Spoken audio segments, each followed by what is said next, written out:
Good morning. मैं doctor सरिता Kumawat, home science की associate professor, आपको टेक्सटाइल्स एंड लॉन्ड्री यानी वस्त्र विज्ञान एवं धुलाई कला विषय पढ़ा रही हूँ।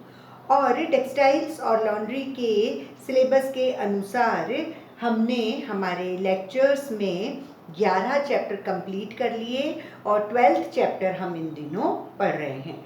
12th चैप्टर का नाम है लॉन्ड्री मटेरियल्स यानी धुलाई की सामग्री। इसमें बहुत तरह तरह के मटेरियल, बहुत तरह तरह की सामग्री है।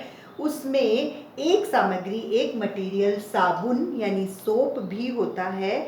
और आज का टॉपिक है साबुन यानी सोप। जब वस्त्रों की धुलाई करते हैं तो गंदे वस्त्रों की जब धुलाई कर रहे हैं, उनकी गंदगी को, उनकी चिकनाई को, उन सब को, उनके उस धूल मिट्टी को हटाने के लिए एक पदार्थ काम में आता है। और वो धुलाई का पदार्थ, धुलाई का जो सामग्री होती है वो साबुन, उसको हम कहते हैं। और साबुन ये सारी गंदगी, चिकनाई, धूल, मिट्टी, धब्बे, ये सब वस्त्र पे से हटाने का कार्य करता है और उसके बाद वस्त्र को बहुत ही साफ, उजला और चमकदार बनाने का कार्य करता है। शायद सबसे पहले जब सोप बना तब तेल और पोटाश दोनों को मिला के और बनाया गया होगा। लेकिन आज जो इतनी तरह के साबुन हैं, उन साबुन में बहुत तरह के केमिकल रिएक्शंस होते हैं, बहुत तरह की रासायनिक क्रियाएं होती हैं और रासायनिक क्रियाएं और उसमें कुछ रसायन ऐड करके जो साबुन बनते हैं वो रासायनिक साबुन होते हैं और डिटर्जेंट्स होते हैं। मतलब आज का आलम ये है कि पहले शोधक पदार्थ साबुन होता था, यानी जो सफाई करने वाला पदार्थ है वो केवल साबुन यानी सोप होता था, भले ही वो नहाने का हो, भले ही वो कपड़े धोने का हो। लेकिन आज शोधक पदार्थों में इतनी सारी रेंज आ गई है कि उसमें डिटर्जेंट सबसे ज़्यादा यूज़ किया जाता है और डिटर्जेंट में साबुन एक शोधक पदार्थ रह गया है। मतलब साबुन को हम शोधक पदार्थ कहते हैं कि साबुन से हम कपड़े धोते हैं, क्योंकि उसके अलावा भी बहुत सारी चीज़ें होती है। तो आज हम डिटर्जेंट बहुत ज़्यादा, मतलब उसको कहते हैं हम संश्लेषित साबुन। तो वो डिटर्जेंट जो होता है वो बहुत ज़्यादा यूज़ होता है। क्यों होता है? क्योंकि वो इजी टू यूज़ है, बहुत सरलता से उसको यूज़ किया जाता है। पानी में झाग बना लेता है, कपड़ों को फटाफट क्लीन कर देता है। इसलिए साबुन को सिर्फ एक शोधक पदार्थ का रूप माना गया है आज के ज़माने में। साबुन जब वस्त्र पर लगाया जाता है तो एक प्रक्रिया होती है उसमें। उस प्रक्रिया के तहत क्या होता है कि अगर हम कपड़े को सादे पानी में भिगोएंगे तो सादे पानी में भिगोने पर पानी इतनी जल्दी कपड़े पर प्रवेश नहीं करता जितना कि सोप सॉल्यूशन अगर होगा। अगर हम साबुन वाला घोल में कपड़े को डुबोएंगे तो वो साबुन फटाफट वस्त्र के अंदर प्रवेश कर जाता है। अंदर प्रवेश करने के बाद में उसकी सतह के तनाव और जो भी अवरोध है उसको तोड़ देता है। मीन्स उस वस्त्र में जो धूल, मिट्टी, चिकनाई, धब्बे जो हैं उनको तोड़ तोड़ के और अलग कर देता है और वस्त्र के ऊपर, मतलब वस्त्र को एक तरफ और सारी गंदगी को एक तरफ तैरा देता है। ये कह लीजिए कि जब अपन कपड़े धोते हैं और आप साबुन लगा रहे होते हो तो आप बाथरूम में भी देख सकते हो, अगर हाथ से कपड़े धो रहे हो तो, कि कुछ कर्डल्ड चीज़, कुछ ऐसी फटी फटी सी चीज़ जारी होती है, तो वो एक अघुलनशील पदार्थ होता है। मतलब जब हम साबुन लगाते हैं या साबुन के पानी में डाल के कपड़े को झकोलते हैं, मतलब रगड़ते हैं, तब हम देखते हैं कपड़े की गंदगी निकल रही है, धूल, मिट्टी, चिकनाई, धब्बे जो भी हैं वो सब निकल रहा है। वो जब निकलता है तो वो कर्डल्ड होके, मतलब अघुलनशील पदार्थ बनके और निकल रहा होता है। अगर वो इकट्ठा भी हो जाता है तो उस झाग में देखो आप, बिल्कुल काले काला सा कचरा वहाँ पड़ा हुआ रहता है, तो वो अघुलनशील पदार्थ होता है जो कि साबुन कपड़े पर से हटा देता है, क्योंकि साबुन में ऐसी शक्ति होती है। वैसे तो साबुन में कई तरह के ब्रांड्स हैं आजकल, और नए नवीन नवीन ब्रांड आ रहे हैं, और ब्रांड्स क्यों कैसे चेंज करते हैं, साबुन में रंगों में चेंज करके, साबुन की सुगंध में चेंज करके, तो तरह तरह के ब्रांड बन जाते हैं। लेकिन आप देखेंगे कि जो धोने के साबुन होते हैं, धोने के साबुन में रंग और सुगंध नहीं होती, वो सिर्फ सफ़ेद कलर के या काले कलर के या क्रीम कलर के, ज़्यादा से ज़्यादा नील लगी हुई हो तो नीले रंग के होते हैं, बाकी ज़्यादा रंगों के नहीं होते। लेकिन नहाने के जो साबुन होते हैं उनमें बहुत तरह तरह के कलर या फिर कलर लेस भी होते हैं, मतलब बिल्कुल कलर हटा दिया जाता है, और बहुत सुगंध वाले साबुन तैयार किए जाते हैं। जो साबुन होते हैं उनमें अगर हम ये कहें कि ये डिफरेंट डिफरेंट होते हैं, ऐसे बनाए जाते हैं, तो कैसे उनमें डिफरेंस आता है? उनमें डिफरेंस इस तरह से आता है कि जब हम साबुन को बनाते हैं, मतलब जब साबुन का निर्माण हो रहा है, तो निर्माण प्रक्रिया अगर अलग अलग है तो भी साबुन में चेंज आएगा। आप देखें कि एक होता है कठोर साबुन, एक होता है मृदु साबुन। कठोर साबुन कौन सा है? जिसको रगड़ते जाओ कपड़े पर और झाग आते ही नहीं है, बहुत ही मुश्किल से झाग आते हैं। और मृदु साबुन कौन सा होता है? जैसे ही साबुन को कपड़े पर लगाया गीला करके और फटाफट झाग आ जाते हैं और बहुत देर तक उसमें झाग बने रहते हैं। तो दो तरह के साबुन हुए। तो दो तरह के साबुन बनते कैसे हैं? एक तो निर्माण प्रक्रिया इनकी अगर अलग अलग होगी तो अलग अलग होंगी। निर्माण प्रक्रिया में जैसे अब ये कठोर साबुन है, तो कठोर साबुन को गर्म विधि से बनाया जाता है, लेकिन अगर साबुन को ठंडे विधि से बनाया जाए तो वो मृदु साबुन कहलाता है। उसके अलावा साबुन में एक डलता है क्षार यानी एल्कली, एक डलता है फैट यानी वसा। दो चीज से मेनली होता है, मतलब एक तो क्षार एल्कली और एक वसा यानी तेल। दो चीज से ही सपोनिफिकेशन की जो क्रिया होती है, सपोनीकरण, उसके द्वारा साबुन बनाया जाता है। तो अगर वसा अलग अलग होगी, डिफरेंस होगा वसा में, तो साबुन में भी फर्क आएगा। आप देखें कि कठोर साबुन जो है उसके अंदर जो वसा पाई जाती है या जिस वसा को यूज किया जाता है, नारियल का तेल, स्टीयरीन और पामीडीन। मतलब अगर नारियल का तेल यूज करके जो साबुन बनाएंगे तो कठोर साबुन बनेगा, स्टीयरीन और पामीडीन तेल का यूज करेंगे तो कठोर साबुन बनेगा। लेकिन लिंसेड ऑयल, ऑलिव ऑयल, जैतून का तेल, अलसी का तेल, इनको अगर यूज करेंगे साबुन बनाने में तो मृदु साबुन बनेगा। उसके अलावा अगर हम देखते हैं क्षार, दो चीज डलती है ना सपोनिफिकेशन क्रिया में साबुन बनाने के लिए, एक वसा और एक क्षार, एक फैट और एक एल्कली। तो फैट तो समझ में आ गया कि नारियल और ये सब डालेंगे तो कठोर, और अलसी लिंसीड ऑयल डालेंगे तो मृदु साबुन। अब हम अगर क्षार की तरफ आते हैं तो कास्टिक सोडा अगर यूज किया जाता है साबुन बनाने में तो वो कठोर साबुन बनता है। लेकिन कास्टिक पोटाश अगर यूज करते हैं तो फिर मृदु साबुन बनता है और बहुत अच्छा झाग देता है। जब हम साबुनों की तरफ देखते हैं कि भाई साबुन धोने का साबुन, तो धोने का ही नहीं होता है मेनली। हमको एकदम साबुन याद आते ही तो धोने का साबुन ही याद आता है, लेकिन धोने के अलावा नहाने के साबुन होते हैं, शेविंग के साबुन होते हैं, निसंक्रामक साबुन होते हैं, पारदर्शी साबुन होते हैं, बहुत तरह के साबुन होते हैं।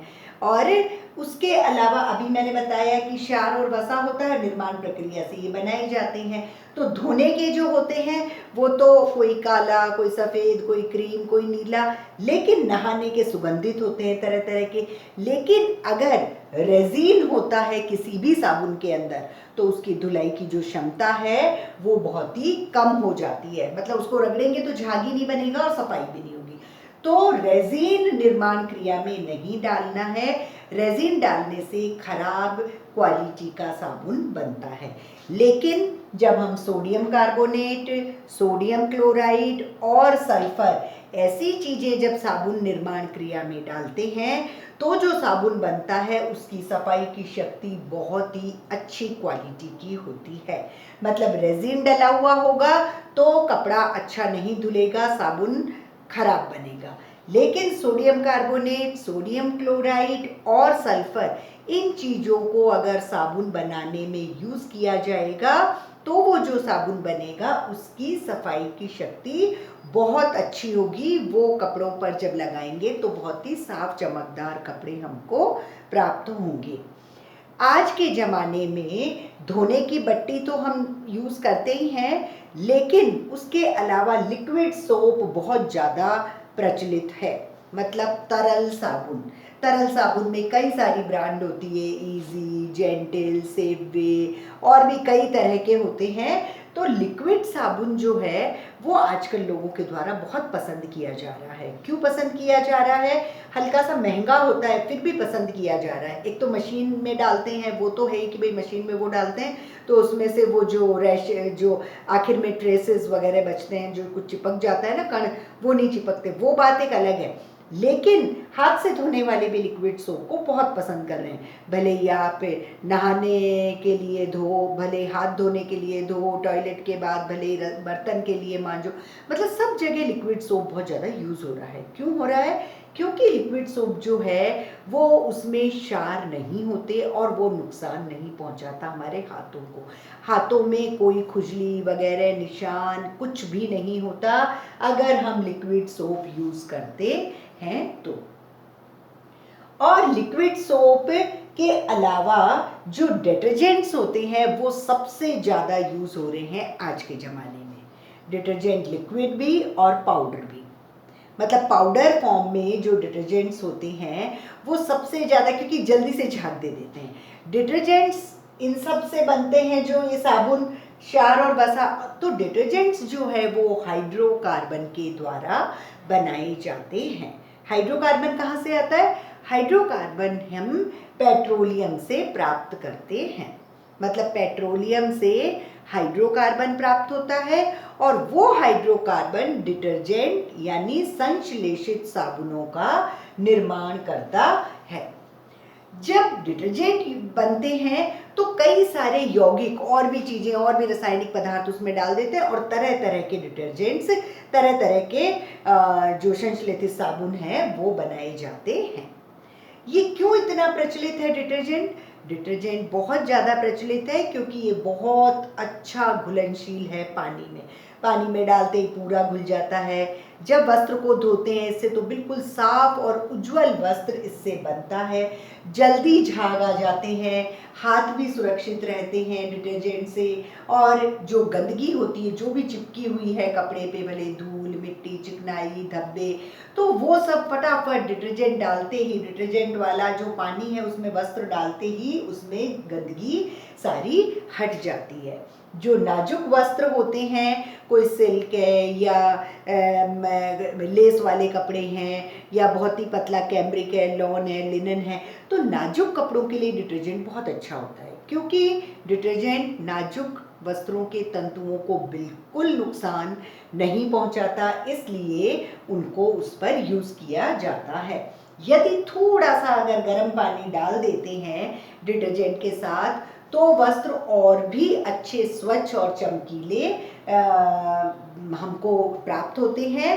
और जब उनमें से निकालते हैं तो उनको थोड़ा अच्छी तरह खंगाल लो और खंगालने पर भी डिटर्जेंट फटाफट निकल जाता है। ऐसा नहीं कि कुछ चिपका हुआ है, जैसे साबुन को रगड़ते हैं तो कई बार साबुन रह जाता है, अगर हम अच्छी तरह नहीं झकोलेंगे तो वो कड़क हो जाएगा कपड़ा। और अगर हम उसको ऐसे ही समेट के रख देंगे तो वहाँ से पीला काला हो सकता है, कड़क हो जाता है और वहाँ से कपड़ा फट भी सकता है थोड़े दिन बाद में, उसकी इलास्टिसिटी भी चली जाती है साबुन उसके अंदर, रेशों के अंदर अगर रह जाता है। इसलिए वस्त्र के रेशे जो हैं वो बिल्कुल खिल जाएं, इस तरह का साबुन यूज़ करो। इस तरह से भले उसको गर्म पानी, भले ठंडे पानी, कितनी भी बार खंगालना पड़े, पर वस्त्र में से सब तरह का साबुन, डिटर्जेंट, लिक्विड सोप कुछ भी हो वो पूरी तरह से हटा देना चाहिए, तभी जाके वस्त्र की क्वालिटी, कलर, डिज़ाइन और उसकी एज भी बढ़ती है। संग्रह करने से पहले हमको बहुत अच्छी तरह खंगाल के, सुखा के वस्त्रों को रखना चाहिए। तो ये सब जो हैं वो साबुन के धुलाई क्या है, किस तरह के साबुन होते हैं, ये है। अब एक साबुन के अंदर ही एक छोटा सा टॉपिक है कि साबुन का निर्माण कैसे होता है। वैसे यहाँ बता दिया कि क्षार और वसा होता है, लेकिन थोड़ा सा हमें ये पता होना चाहिए कि साबुन का निर्माण किस तरह से होता है। साबुन का निर्माण जो है वो सपोनीकरण यानी सपोनिफिकेशन प्रोसेस के द्वारा होता है। फिर मैंने अभी यहाँ बताया था कठोर साबुन गर्म विधि से बनता है, मृदु साबुन ठंडी विधि से बनता है। तो इसका मतलब है साबुन बनाने की जो विधियाँ हैं वो दो है, एक गर्म विधि और एक ठंडी विधि। गर्म विधि जो होती है उसमें वसा को और कास्टिक सोडा, एक तो वसा है फैट और एक कास्टिक सोडा यानी एल्कली, दोनों को शुद्ध कर लिया जाता है। शुद्ध करने के बाद में कास्टिक वसा को तो पिघला लिया जाता है, अगर गाढ़ी है तो उसको गर्म करके पिघला लिया जाता है, कास्टिक सोडा का घोल बना के रख लिया जाता है। फिर इन दोनों को जब मिक्स करते हैं तो भाप दी जाती है इसमें और भाप के द्वारा इसको गर्म किया जाता है और सपोनिफिकेशन की क्रिया शुरू होती है। सपोनिफिकेशन की क्रिया जब शुरू होती है तो हम देखते हैं इसमें साबुन, इसमें ग्लिसरीन, इसमें कास्टिक सोडा और अशुद्धियाँ भी इसमें हमको दिखाई देती है। ये सब चीज़ें इस मिश्रण में होती है, तो इसलिए इसमें नमक का घोल ऐड किया जाता है। जब नमक का घोल इसमें ऐड करते हैं तो जो साबुन होता है वो साबुन वाला रूप बिल्कुल अलग हो जाता है और साबुन का पार्ट जब अलग हो जाता है तो उसके नीचे वाला जो लिक्विड पार्ट है वो ग्लिसरीन का भाग होता है। और इस जो ये लेयर है ग्लिसरीन की, इसका एक नाम होता है स्पेंट ले। ये जो ग्लिसरीन का एक लेयर है, एक लिक्विड सोप के नीचे, साबुन के नीचे, उसे स्पेंट ले कहते हैं। तो ग्लिसरीन के ऊपर जो साबुन का मिश्रण है उसको अलग कर लिया गया। फिर साबुन के मिश्रण को पानी के साथ में थोड़ा सा उबालते हैं तो वो पेस्ट की तरह बन जाता है। पेस्ट की तरह बनने के बाद में आप देखेंगे कि इसमें 4 लेयर बन जाती है। सबसे ऊपर झाग झाग हो जाते हैं, उसके नीचे सोप हो जाता है, सबसे ऊपर झाग होते हैं, उसके नीचे शुद्ध साबुन होता है, उसके नीचे जो तीसरी लेयर होती है वो काले साबुन की होती है और सबसे नीचे क्षारीय घोल होता है। ये कोई काम का नहीं होता है। तो अब जो ये सोप है, शुद्ध साबुन के मिश्रण को हम अलग कर लेते हैं, एक बर्तन में डाल देते हैं और उस बर्तन में आप रंग और सुगंध, जो भी तरह का आपको साबुन बनवाना हो वो रंग और वो सुगंध उसमें डाल देते हैं। डाल करके मिक्स कर देते हैं, मिक्स करके उसको सांचों में जमा देते हैं। या तो सांचों में जमा देते हैं या पूरी ट्रे में जमा देते हैं। उसके बाद या तो पपड़ियाँ ले लेते हैं या पाउडर फॉर्म कर लेते हैं या उसकी चक्कियाँ काट देते हैं या शेप, सांचे में हो तो शेप्ड जो है वो हमको साबुन प्राप्त होता है। ये तो गर्म विधि है। दूसरी विधि है ठंडी विधि। ठंडी विधि बहुत ही सरल और बहुत ही कम समय में की जाती है। इसमें भी तेल और कास्टिक सोडा यूज किया जाता है। जब तेल और कास्टिक सोडा को मिक्स किया जाता है तो उसमें गर्मी निकलती है, मतलब एकदम अगर आप करोगे तो वो उफन भी सकता है, मुंह पर भी आ सकता है। तो बहुत ही धीरे धीरे करते हैं काम इसका। तो दोनों को जब मिक्स करते हैं तो उसमें से इतनी हीट निकलती है कि आपको अलग से गर्मी देने की उसको ज़रूरत नहीं है और सपोनिफिकेशन क्रिया पूरी अपने आप हो जाती है 2-3 दिन में। और इस विधि में क्या करते हैं, जो सामग्री यूज़ करते हैं उसका अनुपात बहुत सही होना चाहिए कि इतना तेल है तो हमको इतना ही कास्टिक सोडा लेना होगा। तो कास्टिक सोडा को पहले पानी में भिगो के और एक घोल बना लेते हैं। कास्टिक सोडा का घोल बना हुआ है। अब जो बड़ा बर्तन है उसमें तेल डाल के और थोड़ा सा मैदा मिला देते हैं, दोनों को मिक्स कर देते हैं। फिर जो घोल बना रखा है कास्टिक सोडा का वो हम धीरे धीरे तेल और मैदा में डालते जाएंगे, बहुत कम कम, और एक लकड़ी की चम्मच से धीरे धीरे उसको एक ही दिशा में, बार बार में यूं और यूं नहीं हिलाना है, एक ही दिशा में उसको हिलाते रहना है लकड़ी की चम्मच से, क्योंकि नहीं तो रिएक्शन हो जाएगा, कोई दूसरा अगर कुछ चीज़ होगी तो, या कुछ भी हो सकता है। इसलिए लकड़ी के चम्मच से ही वो, और फिर गर्म भी नहीं लगेगा हमको उससे। तो उसको हिलाएंगे और एक ही दिशा में हिलाना है, तेल और मैदा के मिश्रण में थोड़ा थोड़ा सा कास्टिक सोडा डालते जाएंगे। फिर जब वो गाढ़ा हो जाएगा तो थोड़ी देर रहने देंगे, फिर सांचे में डाल देंगे, या तो सांचे में डाल देंगे या ट्रे में डाल देंगे, फिर उसके पीसेस कर लेंगे, केक्स बना लेंगे, या फिर सांचे में डले हुए हैं तो बट्टियाँ बन जाएगी। अगर हम उसमें सफ़ेद कलर का सर्फ डालेंगे तो सफ़ेद कलर आ जाएगा, नीले कलर का सर्फ डालेंगे नीला आ जाएगा, या फिर अगर बहुत बेकार सा तेल है, बहुत ही सस्ता, तो काले कलर की बट्टी बनेगी। तो इस तरह से कई बार कोई निरमा भी डालता है तो वाइट कलर की चिक्कियाँ बनती है। तो इस तरह से ये घर पे भी बना सकते हैं ठंडी विधि से, और घर पे पुराने लोग बनाया करते थे। इस तरह से ये साबुन के बारे में था। आज जो हमने चैप्टर पढ़ा वो है 12वां चैप्टर, धुलाई की सामग्री, लॉन्ड्री मटेरियल्स, और लॉन्ड्री मटेरियल में साबुन के बारे में हमने पढ़ा। मतलब साबुन क्या है? साबुन का मेन काम है जो भी गंदगी वस्त्र पर या कहीं भी लगी हुई है उसकी चिकनाई, गंदगी, धूल, मिट्टी, धब्बे, हर चीज को हटाना साबुन का काम होता है।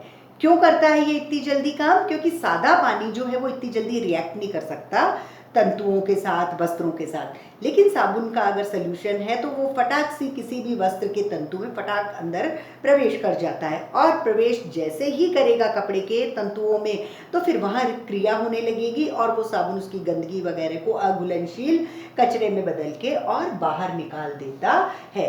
कई ब्रांड की जो साबुन है वो दुनिया में आ रहे हैं।